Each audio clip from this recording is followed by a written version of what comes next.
I'd be very surprised if I need to do this introduction in this room here in Brooklyn. But in case you're not familiar, I would like to introduce Carmelo Anthony. Thank you. Number 7, New York Knicks forward, and Stuart Goldfarb.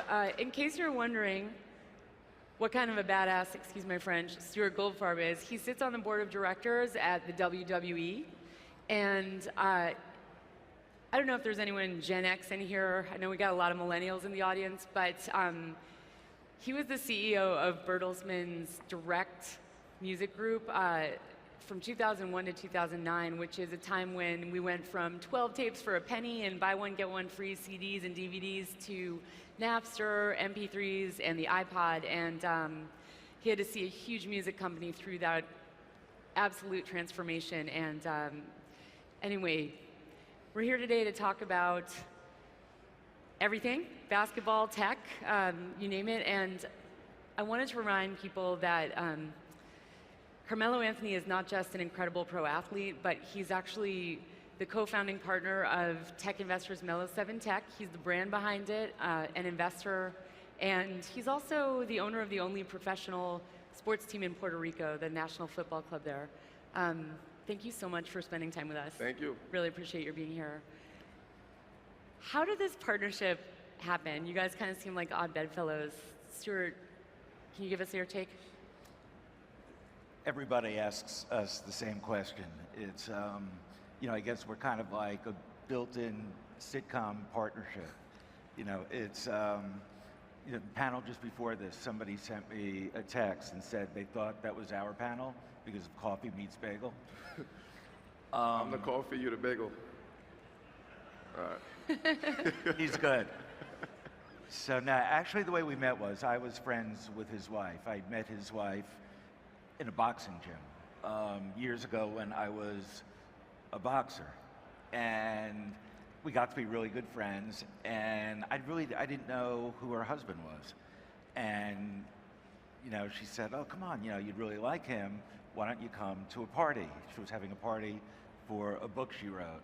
And remember, we hung out a lot. It was during basketball season. I used to go over to your house, drink wine on off days, and just talk about different businesses. And at the time, for the past 10, 15 years, I've done angel investing in a very casual way.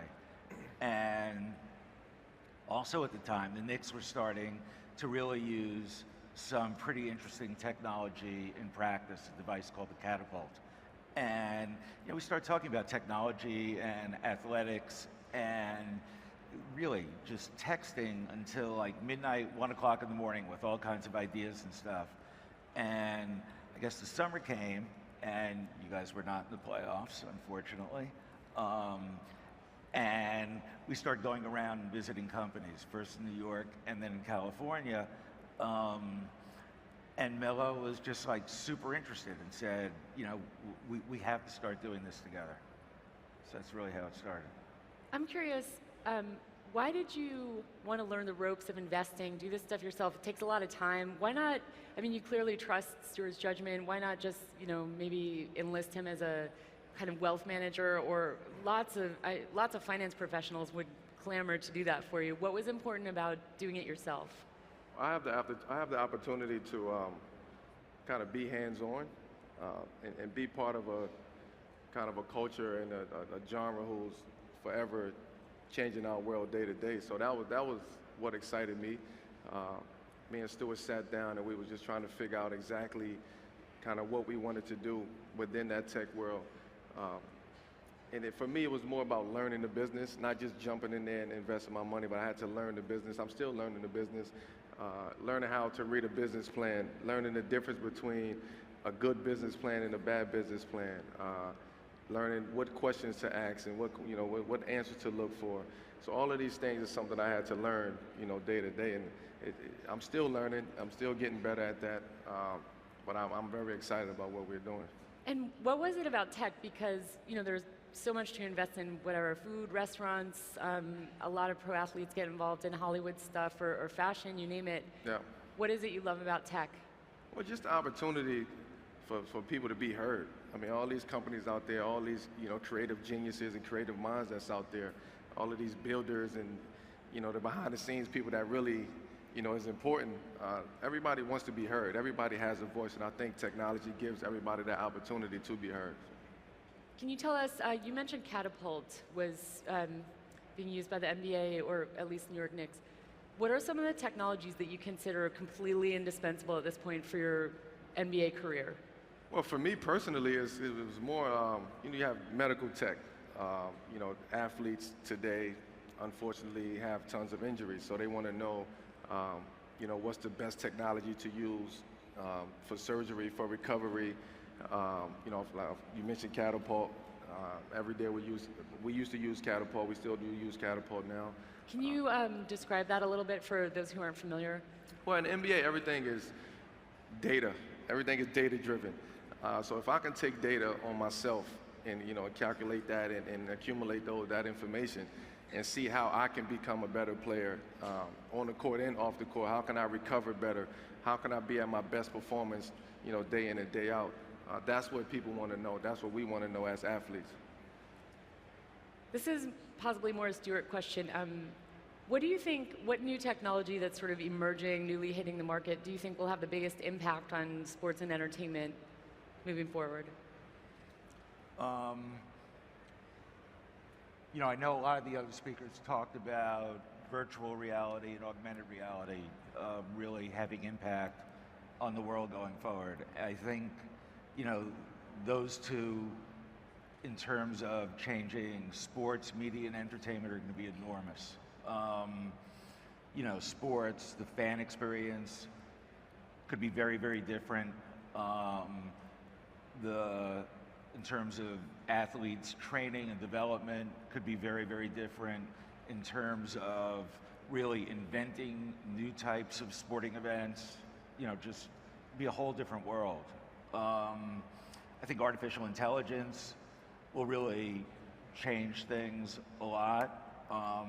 If you know anyone who plays with, the Amazon Alexa now, it's very addictive. People get crazy about it.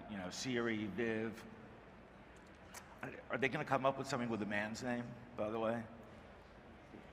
I think they should come up with a Phil. Phil, get us a coach. You're joking, but anyone could be out of a job, right? The robot overlords are coming. So many people look up to you in your athletic career. I wonder, do you have any heroes in business? Who inspires you in business? Of course, I have the likes of, the Elon Musk and, the Michael Milkins of the world. But also, I was behind in the green room today, and I ran across a couple kids that's from the Red Hook Initiative, and I never realized that somebody can inspire you right on the spot. Those kids inspired me right on the spot. They're actually working on Wi-Fi here in Red Hook, to give everybody in Red Hook housing Public Wi-Fi. Public Wi-Fi.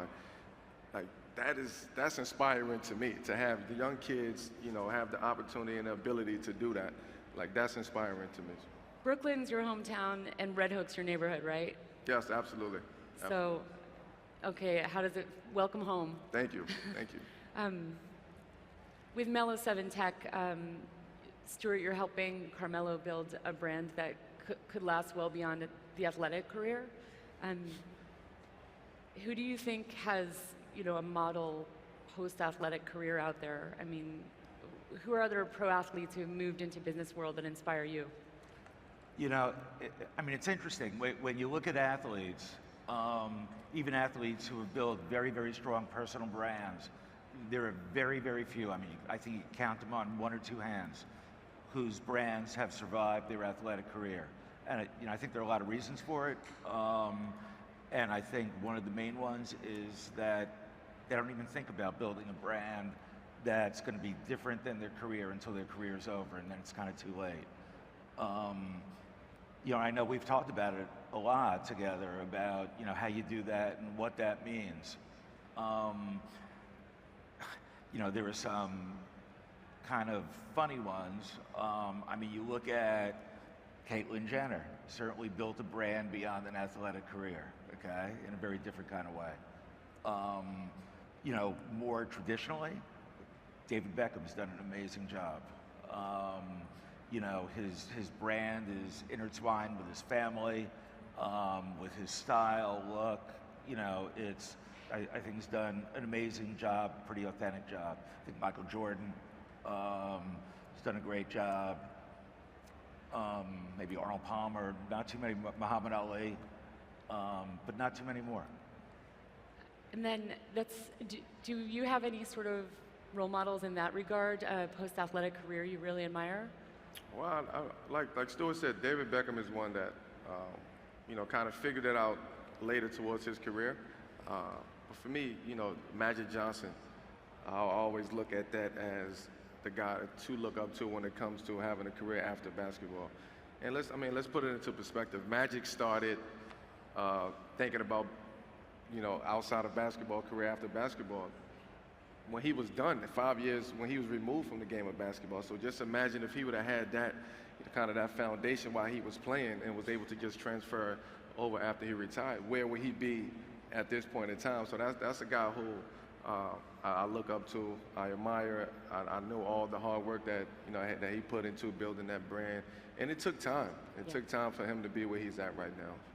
And then kind of curious, and actually a lot of my colleagues were wondering too, is when you started Melo7 Tech, you know, what were you thinking? What was the priority? Is this about all the money we see in tech, you know, the social network movie and all that? Yeah.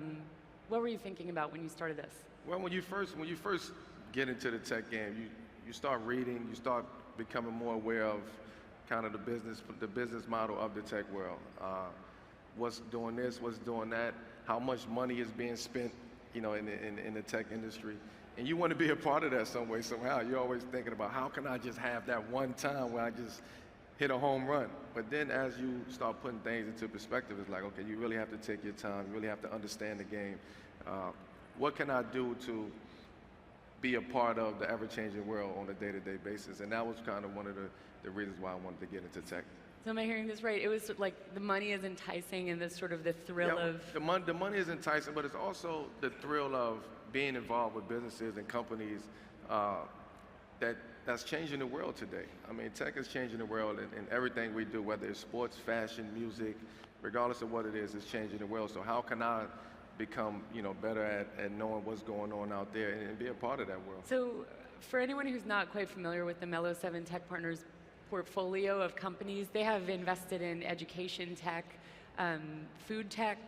They've invested in daily fantasy sports. They already have 2 exits, which is pretty remarkable for a 3-year-old fund, Alpha Draft and Whistle, which was pet tech.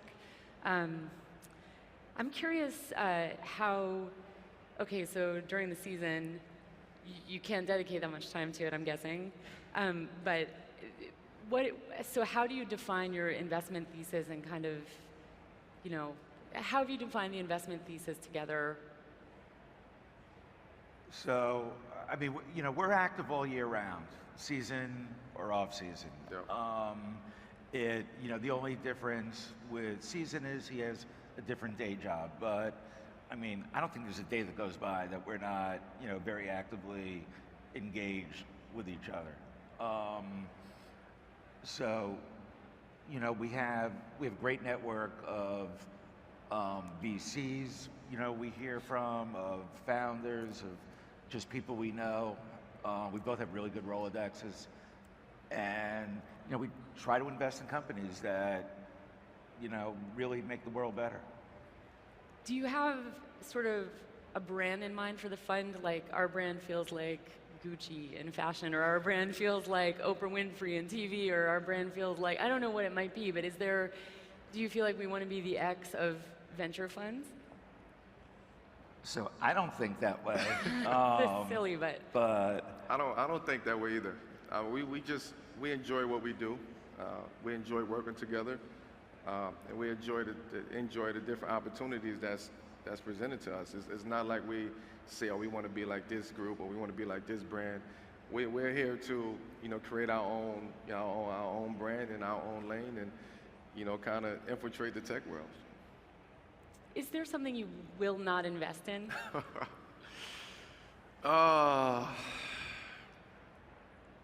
No. It's not. Yes, there is. Come on. Like what? well, okay, you're an NBA player. There are certain things you really can't invest in. Yeah, well, it's certain things that we can't invest I'd in. love to invest in some weed businesses. Okay, I mean, really, just I think Cannabis, some yeah. are very look very forward thinking. And as an NBA player, We can't invest in that. no, it'd be a Yeah. hard sell. Not a smart thing to do. She said, is there anything that I wouldn't invest in? Not that I can't invest in. Okay. I mean, look, we do try to stay away from investments that don't really fit Melo's brand. And we've looked at some businesses that I thought were really, really good businesses, whose target audience was mostly teenage girls, and just wasn't the right fit. Teenage girls gotta love you. No, I think it was the fact that we had to really figure out what can I bring to that brand and to that business plan. Even though the plan may have been a great business plan, if I didn't feel connected to kind of what it stood for, what was going on, I didn't understand it, I don't think I could be a part of that. I see.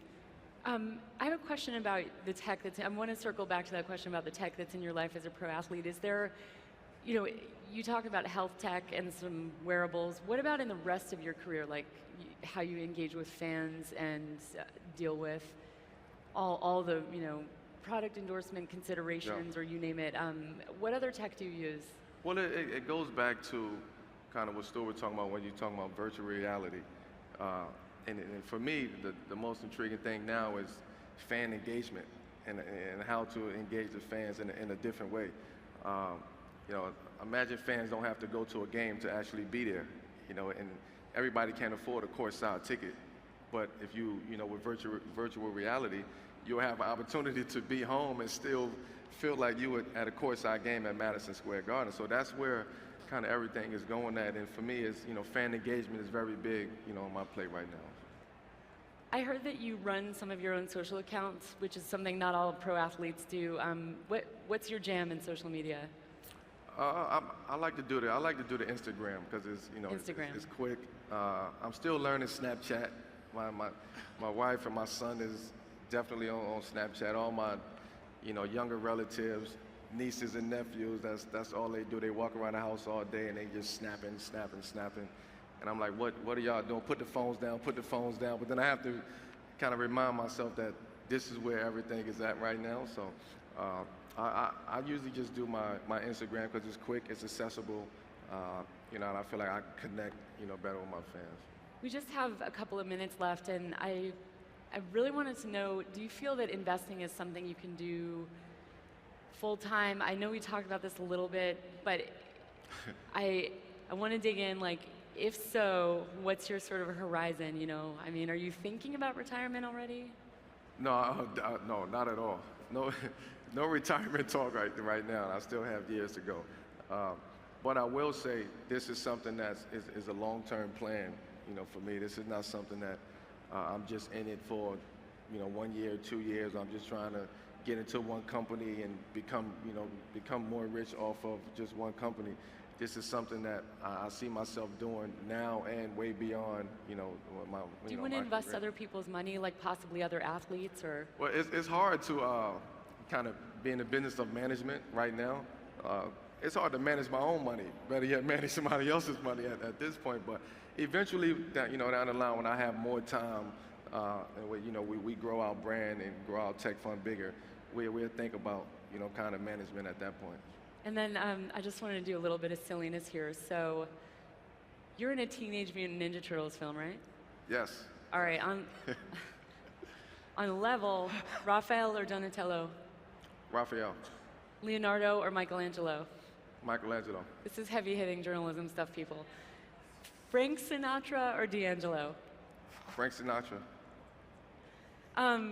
Soccer or football? Which football? American football or? Okay, sure. I meant the words, just do you wish we would flip over and call it football here in the States, but... Football. Cats or dogs? Dogs. SpaceX or Tesla? Ooh. SpaceX. And mergers and acquisitions or IPOs? Ooh, mergers and acquisitions. Okay, all right. I can't thank you enough for spending the time with us. Really enjoyable. Thanks for Thank you. sharing your time. Thanks for having us. Thank you. Thank you. Really fun.